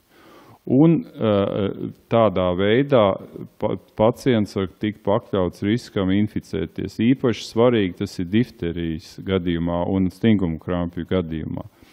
Tad, kad notiek revakcinācija, vienkārši organisma šūnas atpazīst to antigēnu un paceļ atkal šo antivielu koncentrāciju augšā, un cilvēks ir atkal aizsargāts. Tātad nav tā, ka viņš nav bijis aizsargāts, viņš vienkārši tiek aktivizēts. Vienkārši aktivizēts un tiek producētas antivielas, kuras nodrošina šo aizsargājošo koncentrāciju. Tas ir iemesls, kāpēc veicam šī revakcinācija. Līdz ar to, vai šī revakcinācija notiek gadu ātrāk vai 3 gadu, nekāda kaitējuma tur nevar būt, ja kāds novakcinējās, 5 gadus par ātru. Kaitējums var būt tad, kad tas ir ilgāk, pat 10 gadiem, kad šis antivielu titrs var būt nokritis tik zems, kad cilvēks inficējās. Tas ir iemesls, kāpēc difterija Latvijā joprojām ir nevis tas, ka bērni netika vakcinēti pret difteriju, bet ka pēc būtības tika pārtraukta vai pazuda šī pieaugušo vakcinācija un netika ievēroti šie 10 gadu intervāli, un līdz ar to Latvijā parādījās ļoti daudz cilvēku ar ļoti zemām šīm antivielu koncentrācijām. Līdz ar to pieauga šī populācija uzņēmīgā pret šo slimību, un tāpēc mēs joprojām netiekam galā ar difteriju. Bet te var arī mācīties vēl vienu citu lietu, ka šeit arī izskaidrojas, ka daži cilvēki saka, es tā kā špricējos, man ir it kā ievadītas vielas, bet redz, es tik un tā saslimu. Tātad jautājums ir, vai es ieskatījos savā tiešām pošu pasē un sev atgādināju, ka regulāri, arī dakterim pārprasīju, regulāri tas tomēr jāatjauno, jāizdara un katrai slimībai citos laikos, citos dzīves kaut kādos posmos pareizi. Tas nav tā, ka varētu atrisināt ar visu čiks un visu vienu dzīves. Tas ir viens aspekts, ka mēs esam kavējuši. Otrs aspekts, kas jebkuram gan ārstam, gan sabiedrības katram loceklim jāatcerās, ka vakcinācija nepasargā no saslimšanas vispār. vakcinācija, jā, gan, mēs te visādus procentus minējām, 95, 98 dažādi procenti nebūs vispār nekas, bet ir pieļaujams, ka būs vieglas slimības gaita, bet pats būtiskākais ir nebūs nāves gadījumi, nebūs komplikācijas, nebūs smagu gadījumu, bet var slimot vieglu slimības gaitu, un tā nav vakcīnas kļūda. Tā tas var būt, ja? Tas notiks reti. Bet, ja tas tā notiks, tā nebūs vakcīnas kļūda. Tad, kā saka, vakcinācija nav panacēja uz 100%, tāpat kā, es nezinu, neviens pretapaugļošanās līdzeklis nav uz 100%. Nu, jebkas dzīvē nav, diemžēl, uz 100%. Arī ne vakcīnas. Jums nāk kāds pacients atpakaļ un sūdzās, pēc tam paklausies. Ko tu man te sastāstīji, dakterīt? Kas vēl nebūs? Un tad nākas cilvēkus arī apgaismot par to, ko dakteri tikko stāstīja, vai ne? Mums ir cita problēma pēdējā laikā. Ņemot vērā, ka tur gan finansiāli apstākļi, gan šī vakcinācija veikta tiek dažādās lietās, tie pieaugušie neatcerās. Un ir situācijas, kad ģimenes ārsts var nozīmēt un noteikt šo te antivielu līmeni. Un cilvēki jauc šīs lietas, viņi nosaka šo antivielu līmeni, ierauga, ka tās antivielas ir, viņi ir priecīgi, viņi domā, ka viņiem viss ir kārtībā. Es saku, ka to jūs esat apstiprinājis tikai to, ka jums tas līmenis ir nokritis, bet šīs antivielas ir saglabājušās, un jūs varat uztaisīt revakcināciju un mierīgi dzīvot tālāk līdz nākošajai vakcinācijai. Liela daļa cilvēku domā nedaudz savādāk. Viņi domā, es uztaisīšu, iešu laboratorijā, uztaisīšu antivielas, ieraudzīšu, ka tur viss ir kārtībā, un vakcināciju netaisīšu, un gaidīšu tik ilgi, kamēr nokritīs. Tas, ka laboratorijas ir pieejams un katrs māk interpretēt rezultātus, saņem ēpastā, principā nostrādā slikti uz kopējo inteliģenci, it kā ceļās, visi māk analizēt datus. Un viņi sāk pieņemt lēmumus ārsta vietā, un ja viņi ierauga kaut kādu ciparu, kas viņus apmierina, viņi uzskata, ka viņiem vakcinācija nav jāveic. Ja viņi to darītu katru dienu, to testu, vai ne, tad varētu arī izsekot, kā mainās jūsu antivielu līmenis. Bet vienā brīdī, saprot, viņš kļūst pa zemu. Un tad jāsāk viss no jauna, un tieši tas ir tas, kas ir tas traģiskākais, ka tie pacienti mēģina šo lēmumu pieņemt paši. Un ja tas antivielu titrs būtu ļoti augsts, tad es saprotu, ka tajā gadā viņš to vakcināciju var neveikt. Un mums ir tādas situācijas, kad atnāk pacienti, kuriem encefalīta antivielu līmenis ir tāds, ka viņi būtu vakar pārslimojuši. Un tur ļoti iespējams, ka viena daļa no viņiem arī ir pārslimojuši dzīves laikā. Par to nezinot. Paši nenojauta. Tieši tā. Pērce bija, aizmirsu aizbraukt pārbaudīt, noņēmu pats. Jā, un ja mēs ieraugam cilvēks tur 10-15 gadus nav vakcinējies, un antivielas ir tā kā vakar vakcinētam, tad ļoti iespējams viņš ir izslimojis asimptomātiski. Tad mēs viņam varam apsveikt, ka viņam nebija tik traki, ka jābrauc pie infektologiem vai uz, tiešām jāguļ slimnīcā ar šausmīgām galvas sāpēm. Mēs varam pajautāt infektologam, ko viņš atbildēs uz to. Protams, inficēts ēdas kodums ir principā vakcīna. Tikai ļoti intensīva vakcīna. Jā, un cilvēku kož pēc vakcinācijas tajā intervālā, kad ir saglabāts antivielas, bet es gribētu piebilst, ka tās antivielu noteikšanas nav par velti, pirmkārt. Otkārt, tas arī nav 100%, ka tieši vēl ir saucamā celulārā imunitāte, ka tieši šis antivielu titrs ir tas, kas ir raksturo, piemēram, aizsardzību pret E. encefalītu. Pie difterijas varbūt tur ir diezgan precīzi. Bet par E. encefalītu spriežot, tas nav tā. Tas ir pieņēmums, kas ir ticams, bet nav pierādīts. Pilnībā. Līdz ar to ir daudz, manuprāt, vieglāk pēc noteikta loģiska precīzi, zināma intervāla revakcinēties, nekā skraidīt katru vasaru apkārt, noteikt antivielas, skriet pie ārstiem, pie imunologiem, ko cilvēki interpretē. Katram savs hobijs, dakteri. Varbūt, ziniet, viņš gribēja bērnībā būt dakteris. Koncentrācijas un ņemties ar šīm antivielām, vienkārši sakot, un beigās, vieglāk bija daudz, vienkārši paņemt un novakcinēt. Labi, bet te ir arī tāds arguments par pašārstēšanos kā tādu jaunu pazīmi mūsdienu sabiedrībā. Dakteris Google ir tāds, ļoti katram mājās vienmēr dzīvo. Un tad ir tas jautājums par jūsu kā ārstu nevis atbildību, bet vispār iespējām ietekmēt cilvēku. Iedomājieties, mēs tagad visiem jums liksim sodus, ja jums būs pārāk daudz pacienti, kuri nevakcinēs. Laikam vairāk uz jums tas attiektos uz ģimenes ārstiem. Tas palīdzētu kaut kādai cilvēku modrībai. Protams, sodīt ir vieglākais, tas vienmēr dod efektu. Un tomēr tas ir tas jautājums par kompensācijām, par sodu. Tad, kad kaut kas sačakarējas ar veselību, es meklēju vainīgo. Bet tad, kad man jāiet vakcinēties, tad es nevienmēr aizēju. Bet tas varētu būt tāds veids, sodīt pašu cilvēku, sodīt ārstu, ka viņš nav gādājis par pienācīgu attieksmi pret sevi. Zināmā mērā ģimenes ārsts soda, jo, teiksim, pateikšu, kāpēc. Mums ir tā sauc, mēs nesaņemam katru mēnesi to pilno savu algu, tā saucamo. Mums ir noteikti nauda, kas katru mēnesi tiek atvilkta un gadā tā veido tā saucamo kvalitātes naudu. Un pie šīs naudas tu tiec klāt tikai tad, ja vakcinācijas aptver sasniedz noteikti procentu. Un ja šis procents ir zemāks, tad šo te savu, teiksim, 10. daļu nosacītās algas tu nesaņem. Tad, pagaidiet, izskaidrosim tad līdz galam. Tad jums ir pirmkārt darbā 2 māsiņas. Kā sauc otro? Viena. Man ir viena. Jums ir viena. Jā, tad jums vienai daļai 2. Labi, bet tad vienā cilvēkā ir 2 daļas. Un Jā. kā viņai vārds ir? Ingrīda. Tad, ja Ingrīda ir darbā un strādā, jo tas mums ir jāizskaidro, Latvijas valstī jums palīgā ir nosūtīta otrā māsiņa Ingrīda šoreiz, Jā.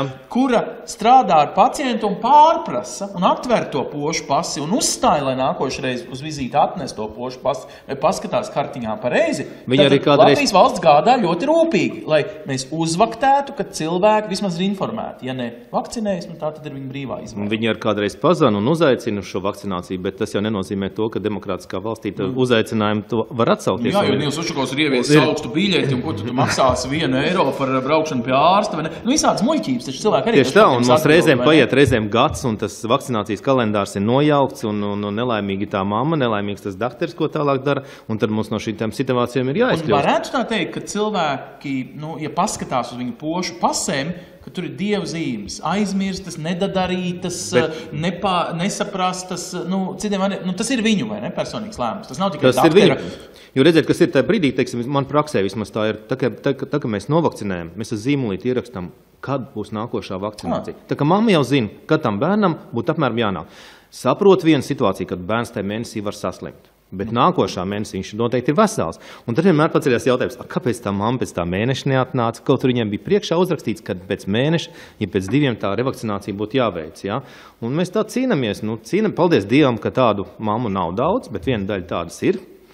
Cīņa ar viņām notiek. Cīņa tajā ziņā, kad ārstam prasa šo te kvalitāti, bet viņš piespiest nevar, jo tur ir tikai pārliecināšanas jautājums. Un tad tas, kopš mums ir šī saucamā Ingrīda jūsu gadījumā un cita palīgs, kuram tas ir kā valsts dots uzdevums, tam seko arī valsts nauda. Mums ir labāki rādītājs, nezinu, kurš statistiķis vai praktiķis, kurš to var atbildēt? Droši vien statistiķis atbildēs precīzi līdz vienai lietai. Mēs varam to reālo dzīvi, protams, kad ir mammas, kas nojauc šos grafikus, un, protams, mums kā ārstiem no tās situācijas tālāk kaut kā jāaiziet, jo, teiksim, ja tas bērns ir bērndārs vecuma, viņam skolā jātiek, un viņam jābūt vismaz novakcinētam, tam vakcinācijas kalendāram, lai viņš nebūtu bīstams saviem pāriem klases biedriem. Pirms statistikas, es gribu paprasīt, varbūt sāciet runāt ar tētiem, viņi parasti tādi pragmatiskāki, mammas tāds emocionāls, ne? Mazums kaut kāda dusmas mammai šodien vai kas, un ir mammas, kuras baidās no vakcinācijas. Tas ir no bērna reakcijas, kad viņš ieraudās, un tad viņas sūta tētus. Bet lielākoties uz vakcināciju tomēr ved mammas. Tā Latvijas realitāte, matriarchāts. Kā mums ir ar statistiku? Vai kopš Latvijas valsts vārdam vakcinācija pieiet ļoti nopietni, un arī no budžeta viedokļa mums ir uzlabojumi visos iespējamos veidos? Uzlabojumi noteikti ir, kā es teicu, pēdējos gadus aptveri ir pieaugusi. Par to, kā atliek vakcināciju, principā katrs 10. bērns saņem drusciņu ārpus kalendāra. Tāda ir statistika. Vienai slimībai biežāk, vienai slimībai mazāk. Kopumā iet labi, bet vajadzētu tomēr neaizmirst par to, ka tās jaunas slimības, kuras pašreiz ir relatīvi jaunas slimības vakcinācijas kalendāra, īpaši veibākas, nevajadzētu to atlikt un domāt, ka bērns paslimos bērnībā.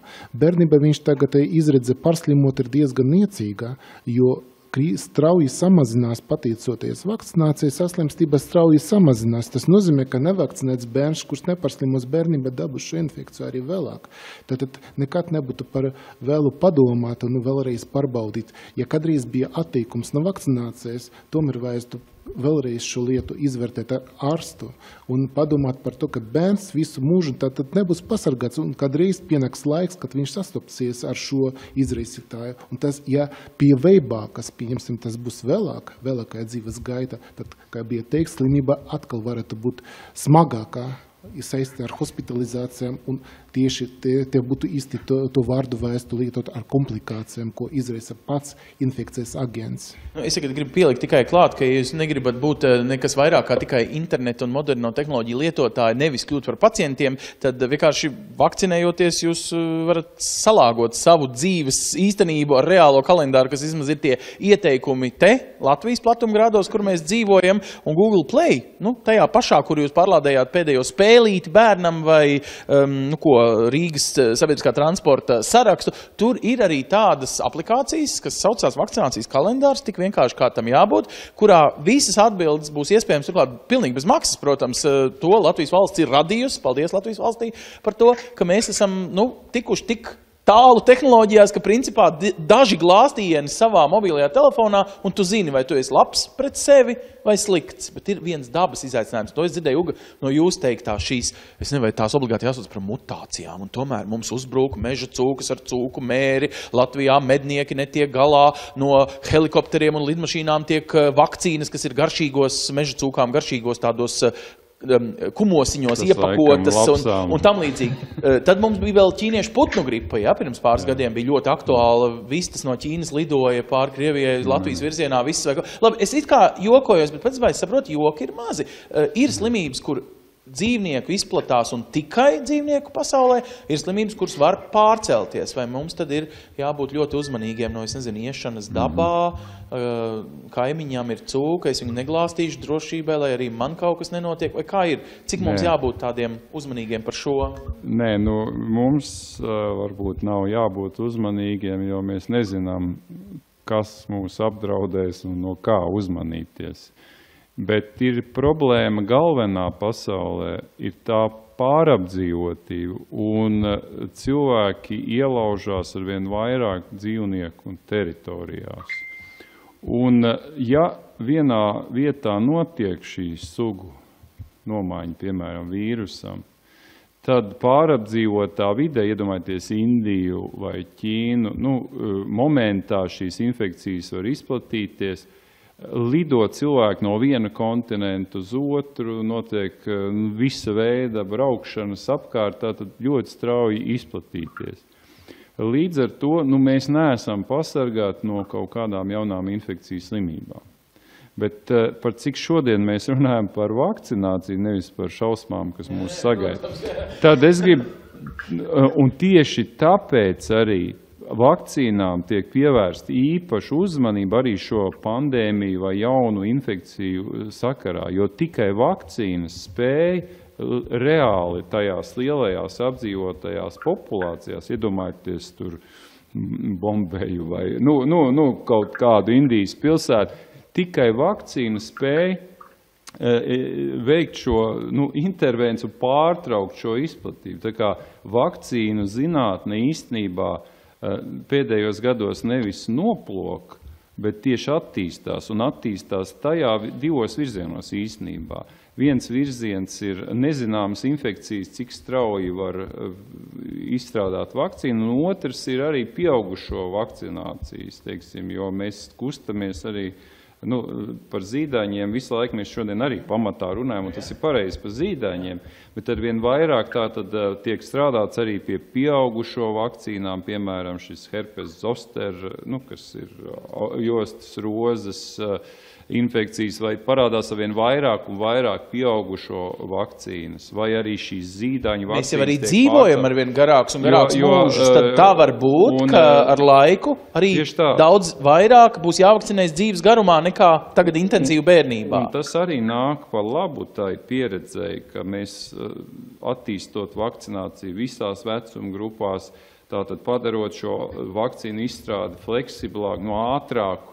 Līdz ar to mēs īstenībā tieši uzlabojam savu tādu gatavību šīm iespējamām tādām vīrusiem vai baktērijām, kas pēkšņi var parādīties. Tā kā es nebūtu varbūt tik biedinošs vai, uztraukties. Es domāju, ka īstenībā mēs esam labāk gatavi kā jebkad pie sastapties ar jaunām infekcijām. Mums ir jāatgādina cilvēkiem, ka mēs dzīvojam otrā mazāk apdzīvotajā teritorijā Eiropā. Ja? Tā kā aiz Somijas. Tā kā mums nav tik traki kā Bombejā, bet varbūt tas mūs noved pie tādas tā kā pasmiešanās. Es pirms šīs mūsu sarunas iegāju pie jums un ieraudzīju to tipisko uzrakstu visās publiskajās, teiksim, labierīcībās. Mazgājiet rokas, izvairīsties un tā. Vai ir šī piesardzība, tas piemērs ar Bombeju un piemērs ar, teiksim, Rīgas vidējo higienas stāvokli, vai tur arī ir kāds izskaidrojums, ka valstīs, kurās ir higiēna nav ideālā kārtībā, izplatās vairāk lietas, pret kurām, principā, vienīgais tad sanāk glābiņš ir vakcinācija? Tā mēs varam teikt, ka, ka mēs dzīvojam tādos, būsim atklāti, higiēniski labos apstākļos šeit. Ka mēs tad attiecīgi esam mazāk apdraudēta teritorija. Tā, ka varbūt viens otrs atrastu tur kādu argumentu, tāpēc nevakcinēties. Es ceru, ka nē, ja? Bet ir tā, ka vakcinācija mazgāšanas dēļ. Neapšaubāmi tas ir pierādīts sen, un galvenais izgudrojums sabiedrības veselības laba īstenībā nebija vakcīnas. Pirmais, kas bija izgudrots, ka tomēr drošs dzeramais ūdens ir dot izteku maksimālo efektu, ja mēs skaitam, cik ir dzīvības ir saglabātas un cik ir slimības ir novērstas. Un vakcīnas tikai seko, un pēc tam seko arī antibiotikas.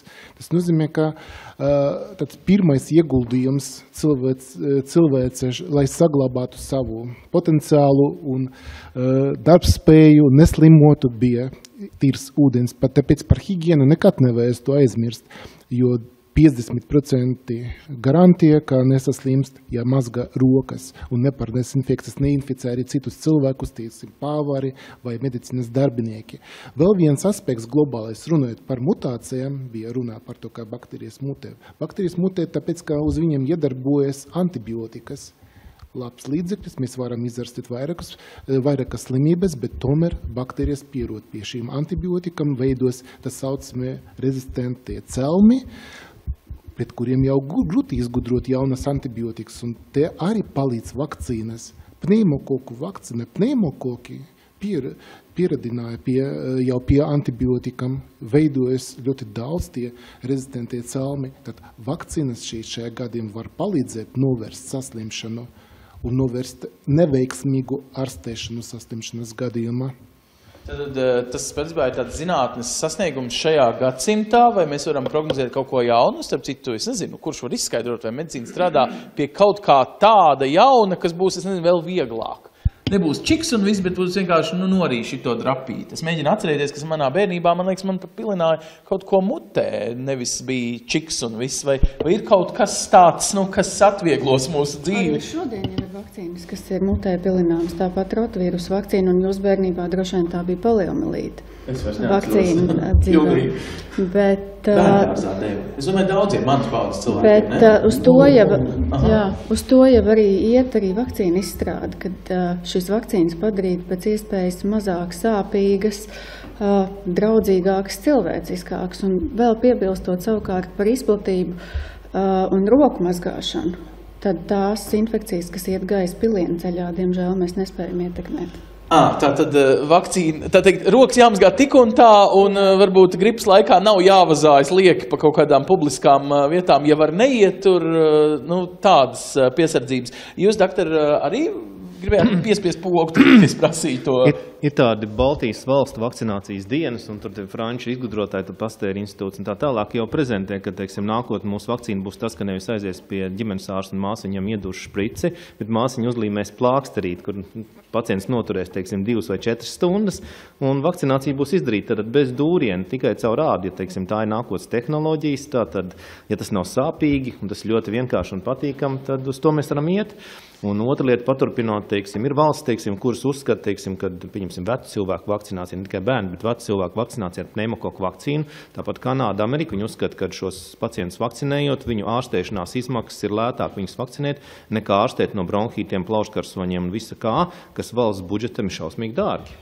Tā ir tā lieta, tā saucamā vakcīnu izmaksu efektivitāte, jo sabiedrība rēķina, tad, ja ieguldām naudu vakcinācijā, kāda būs atdeve sabiedrībā atpakaļ? Bet ziniet, ko vēl sabiedrība ir pieradusi Eiropas Savienībā, man liekas, īpaši darīt, lasīt, lai arī cik mazas būtu tās citreiz uzraksti uz visādiem iepakojumiem, tikai zālēm. Cilvēki paņem arī lupu citreiz un lasa cītīgi. Un te man ir vairāk tādi cilvēki, kas tiešām ļoti cītīgi ir lasījuši un sapratuši, ka dažreiz vakcīnu sastāvā ir ne tikai tā aktīvā viela, kas palīdz man tam, bet vēl kaut kāds, sauksim, ūdens, kas nemaz nav tāds parasts ūdens. Un tad ir vairāk vecāki, kas zina nosaukt vielas, kuras nonākot asinsritē, kas pats ir daļa no vakcīnas, bet iespējams ne tā ārstējošā daļa, var izraisīt paliekošas sekas kā alerģijas, egzēmas un tam līdzīgas lietas. Vai, mēs zinām, vēl pirms 10 gadiem cilvēki teica, ka tāpēc, ka tajos skaistajās smaržās, ko pūšam padusēs, lai labi smaržojam vasarā, ir bijis kādreiz alumīnijas, bet tas izraisa, piemēram, kaut kādas problēmas ar audzējiem vēlāk vai ko. Cilvēki daudz ko salasās, bet daudz kur ir arī, reāli, tur ir rakstīts. Ir tā aktīvā viela, un tad ir vēl kaut kādas visādas, sauksim, figņas klāt. Kāpēc tur vienmēr ir tās figņas klāt? Alumīnija patiesībā vakcīnās lieto jau vairāk kā 80 gadus, un mēs ļoti, ļoti daudz ko par viņu zinām vakcīnās. Un laikam sāksim ar to, ka tas daudzums, kas ir vakcīnā, ir tik ļoti mazs, un vēl papildinot, kad vakcīna netiek ievadīta asinsritē, ja? Un tā uzsūkšanās ir pavisam savādāk, un, piemēram, tas, ko mēs apēdam ikdienā vai ieelpojam, tas pats mātes piens satur vairāk alumīnija nekā tā vakcīna. Vēl vairāk, ja māte dzīvojas kaut kur Tērbac ielā pie atvērta loga.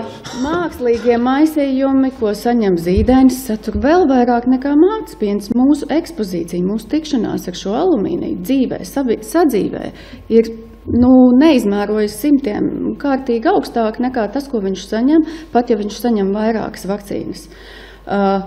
Par ko baidās? Par dzīvesudrabu. Dzīvesudrabs nav. Pirmkārtām tur nebija tīrs dzīvesudrabs. Ja? Par to jau jāsāk runāt. Dzīvesudrabs kopš 2006. gada vakcīnās nav.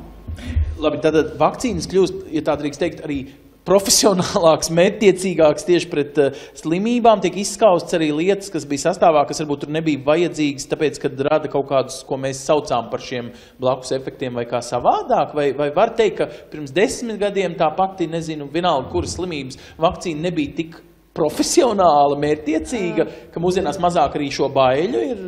Vēl viens aspekts, kad pirms 10 un ilgāk gadiem bija tā, ka no vienas ampulas ievilka vairākas, un tāpēc bija vajadzīgi šie konservanti, lai tā stabilitāte saglabātos. Tagad mēs izņemam špricīti, tur viss ir iepildīts, noņemam vāciņu, nodezinficējam ādu un ieduram. Tur nav vajadzīgas šīs papildu vielas. Arī tādā ziņā šī vakcīna ražošana ir attīstījusies. Ja? Mums ir stipri mazāk papildus vielu šodien vakcīnās nekā tas bija, bet es neteiktu arī 10 gadus atpakaļ, ja? bet 20 un 30, un arī tā tehnoloģija, kā mēs to ražojam. Ja?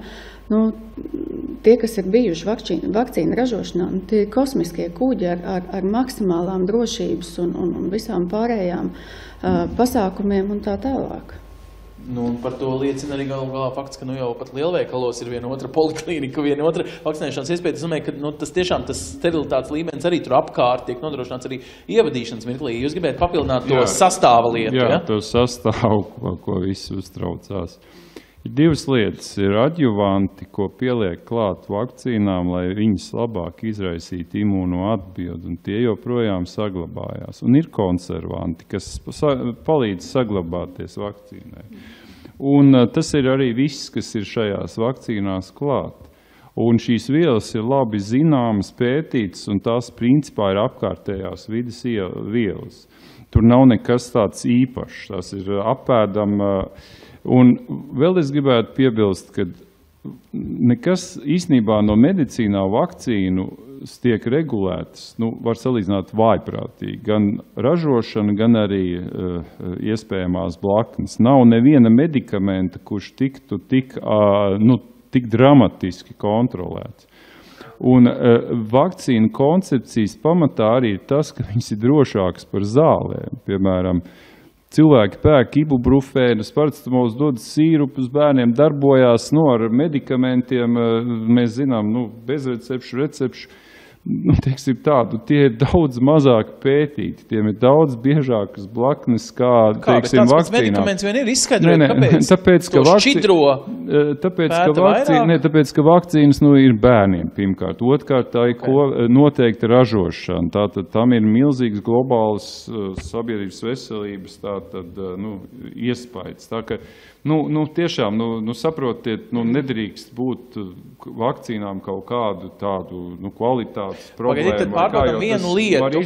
Man liekas, ka, ja margarīns ir ražots, teiksim, Baltkrievijā vai Francijā, tad ir cilvēki, kas pirks Francijā, tāpēc, ka droši, ka tur ir Eiropas Savienības, teiksim, pārtikas veterinārie standarti. Vai vakcīnām arī ir vērts paskatīties, kurā valstī ir ražots, vai ir atšķirīgi šie ražošanas standarti šim procesam, ja tie ir Pasaules veselības organizācijas kontrolēti? Tieši tā, vakcīnām tieši tā nav, jo vakcīnas tiek kontrolētas visur, jo nevar būt viena vakcinācijas programma, Puerto Riko un viena Šveicē. Tātad gan Šveicē, gan Puerto Riko ir vienādas fabrikas. Protams, ir jābūt vienāda drošības līmeņa, vakcīnu produkcijai, un par to tiešām arī rūpējās un kontrolēs.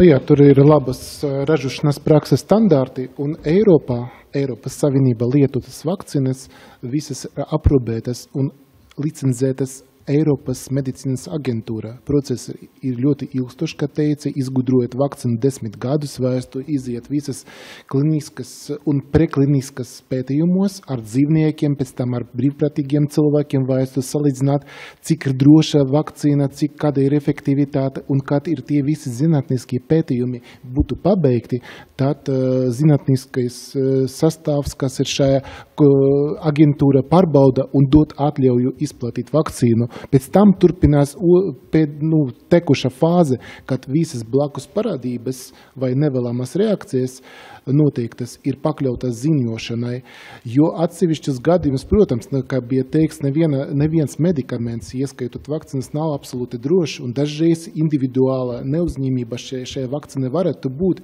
un kādas ļoti retas reakcijas, kuras viens gadījums uz miljonu vakcināciju grūti pamanīt pat viena valsti, tāpēc uzraudzība notiek Eiropas Savienības mērogā, un tie gadījumi no katras valsts ir paziņotas, kas laika ziņa sakrīt ar vakcināciju, un tad pēc tam tiek veikts novērojums, vai tas būtu saistīts ar kādu vakcīnu konkrētu vai vakcīnas sēriju, kura bija ražota vai ne. Un ja gadījumā, šie gadījumi ārkārtīgi rēti, kad patiešām ir dabūti pierādījumi, ka vakcīnas sērija izraisīja nevis 2, tas bija gripas vakcīnas gadījumi, pēc vairākiem gadiem, kad bija pandemiska gripa, bija sagaidīts, ka vajadzētu būt 2 gadiem, bet izraisīja 6 anafilakses pēc vakcīnas. Tad noteikti šāda sērija būtu izņemta no apgrozības.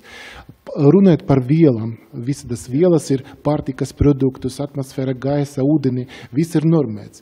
Un katrai vielai ir norma. Un rūpīgi seko, lai šī norma nebūtu vakcīnas pārkāpta, pārsniegta. Katra sērija, katra saražota vakcīnas sērija ir pārbaudīta rūpīgi ar laboratoriski, ar dzīvniekiem arī, tā skaita, un nekāda gadījuma nebūs ar kaut kādu paaugstinātu koncentrāciju vakcīna palaista apgrozībā. Ir atšķirības ar to Puerto Riko un Šveicē ražoto vakcīnu cenas ziņā? Es saprotu, kvalitātes ziņā tā tad nē, iedarbības ziņā jā vai nē? Iedarbības ziņā nav, jo vakcīnas, kuras ir atļautas, mēs nevaram runāt par visu pasauli, jo ir vakcīnas, kuras Eiropas Savienība nelieto, bet Eiropas Savienība un ASV, Austrālija, Kanāda lietotas vakcīnas ir vienādas, viens ražotājs, tie paši ražotāji. Dažreiz varbūt komerciāls nosaukums atšķirās, bet vakcīnu sastāvs ir absolūti identisks. Mēs ievadām tādu vakcīnu bērniem, kuru ievada Vācija, kuru ievada Austrija, kuru ievada citreiz, ka ir atšķirīgas cenas, tas, lai nebiedē. Cenas varētu būt atšķirīgas atkarībā. Tā ir cena politika, kuru nosaka firma, kuru nosaka izplatītājs. Viņš varbūt pieļauj zemāku cenu maz attīstītiem valstīm un lielāku cenu attīstītiem valstīm. Mums jābūt lepniem par to, ka mēs varam, kā teikt, samaksājot savam bērnam, varbūt trešdaļu cenas uzsaukt, būtībā arī kādam no mazattīstītas valsts cilvēkam. Šis cenu jautājums noteikti nav, kā saka, mūsu šīs dienas diskusija objekts. Es gribu sirsnīgi jums paldies visiem 4 teikt. Man liekas, ka jūs pārliecinājāt lielu daļu, vismaz manas iekšējās kaut kādas dabiskā žurnālistam vienmēr ir skepsi iekšā, lai varētu, kā teikt, domāt raitāk. es saku paldies Jurijam Prevaščikom, jūs strādājat SPKC tieši ar šiem jautājumiem par reālo imunizāciju un tā tālāk. Andris Baumans ir ģimenes ārsts, kurš, es saprotu, turpinās runāt ar visiem pacientiem un citīgi uzvaktēt arī pošu pasas, kaut gan tas ir pirmkārt katra paša mūsu uzdevums. Un Dācis Zavadski, jūs savukārt bērnu slimnīcā kā infektologs laikam bieži aizvien satiksiet cilvēkus, kuri varēja potēties, bet, diemžēl, to pazaudēja, neizdarīja vai kā savādāk, bet novēlējums būtu mazāk pacientu. Tas, laikam, doktoriem arī tāds patīkams. Gluži kā jums, Ugs Dumpis, profesors, galvenais Latvijas infektologs, kuram arī, laikam, jums nepatīk, ka jūs sauc par galveno? Vienkārši infektologs. Nu, labi, normāls dakters izrādās, bet, profesors jūs esat, tur neko. Labi, un ja jūs gadienā vēlaties kaut ko precīzāk, vairāk uzzināt par katru no izpausmēm kādai slimībai, kurā vakcinēšanās, visi šie saistītie jautājumi var ieteikt SPKC mājaslapā, gan arī šie izdales materiāli te uz mūsu galda par vairākām slimībām ir pieejami, protams, ne tikai SPKC, bet arī daudzās veselības iestādēs, poliklinikās, slimnīcās. Izdales materiāli Latvijā ir diezgan daudz pieejami. Dakteri, izrādās, ir gan runīgi izskaidrot griboši un spējīgi prasiet. Ja kaut kas ir palicis neskaidrs, atvainojos, ja nevarējām atbildēt uz pilnīgi visiem jautājumiem, bet kontekstā, cik es redzu, no visiem iestotītajiem jautājumiem galvenās tēmas mēs šeit sarunas laikā esam uzrunājuši un atbildējuši. Sirsnīgs jums paldies, mēs šeit kā tādu tradīciju esam sākuši, varbūt arī ar laiku turpināsim. Ja vien jums ir interesi, dariet mums to zinām SPKC mājaslapā un aktualizējiet tēmas, par kurām sabiedrībā raisās debatas. Mēs tās debatas gribam profesionāli izskaidrot, nevis kaut kā teikt, palaist dakterim Googlim, lai ārstē pats. Uz redzēšanos. Paldies par piedalīšanos. Paldies, cienījamie sarunas biedri. Es tikai tagad pamanīju.